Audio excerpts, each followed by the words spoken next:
Hey, good evening. It's Monday, June 17th. Welcome back to Everyday Talk 24/7 as we start a new week together. Another beautiful sunset here, and it fits perfectly as we're going to wrap up this series of the 9 rays of light.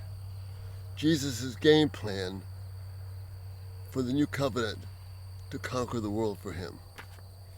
That's what we've been looking at. These directions of Christ, these blessings of Christ, the blessings of life, to go forward and show a completely different strategy. We're not going to have massive armies. We're not going to overtake the world with grand plans. We're not going to be involved in some clever strategies.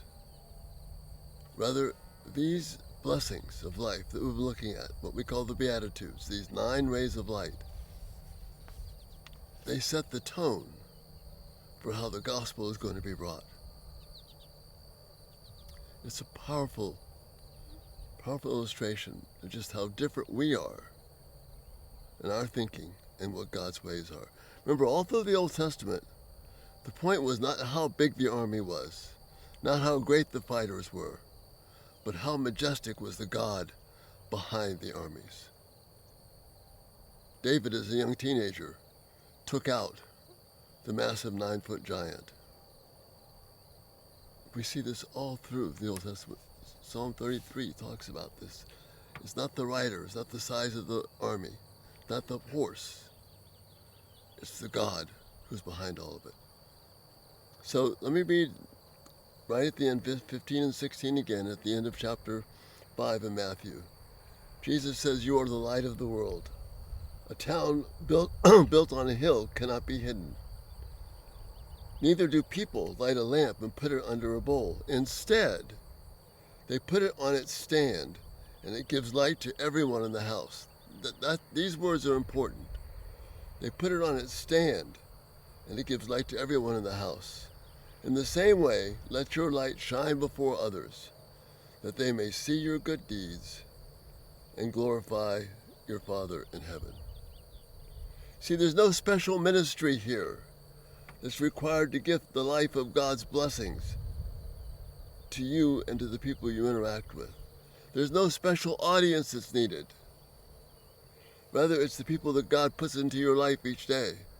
Remember, we've looked at Ephesians 2:10. You're God's workmanship created in Christ Jesus for good works, which He's already planned for you to accomplish. No special words are needed. Just words consistent with shining light in the darkness. And what's the purpose of all this?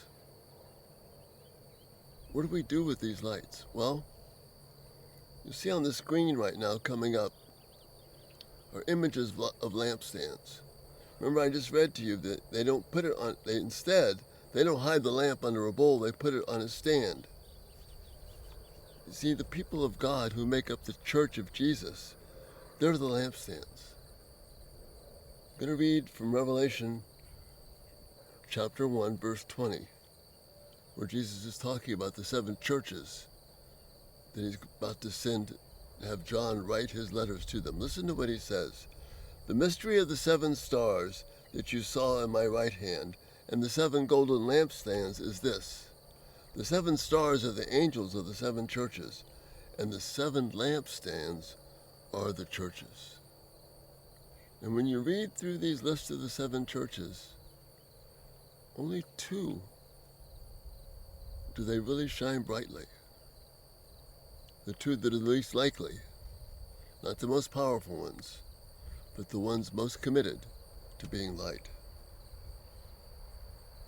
So Jesus is picking up on this idea. He repeats it at the beginning of the Sermon on the Mount. Now, as he talks to the churches, 7 churches at the beginning of Revelation, he uses the term lampstand. Don't let your light. Don't put it under a bushel basket. Put it on a light stand so that people can see it. See, our light is meekness, committed to following God's Spirit instead of my own. That's where power is. Moses and Jesus are described as meek men. Why are they meek? They're They're meek because they did God's will over their own. That's why they had great power. Our light is to hunger and thirst for God's righteousness, and not for the treasures and pleasures of earth. But instead of hungering for the things of this world, which last only for a second, hunger and thirst for that which will last forever. Our light is to show mercy and not be demanding fairness. We get so upset. This is such an issue we can deal with every single day, whether you're 2, 12, 22, 32, 82, it doesn't matter. If we are committed to mercy and not demanding fairness, we will be a shining light. If our light is to be pure in heart and not craving the attentions of people.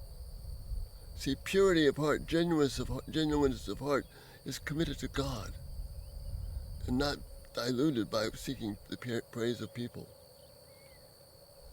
If our light is to bring peace and not to bring honor to myself, I will be a bright light, shining clearly. All we need to do to make the blessings of life from God our priority is let that light shine.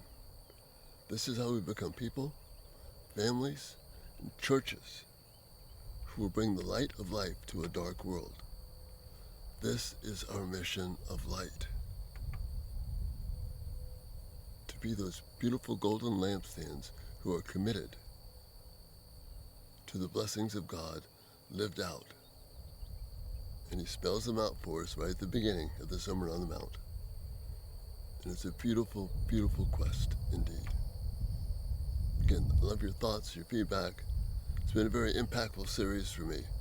I trust it has for you too. And Lord willing, we'll see you tomorrow. You have a great evening. Be about light. Good night.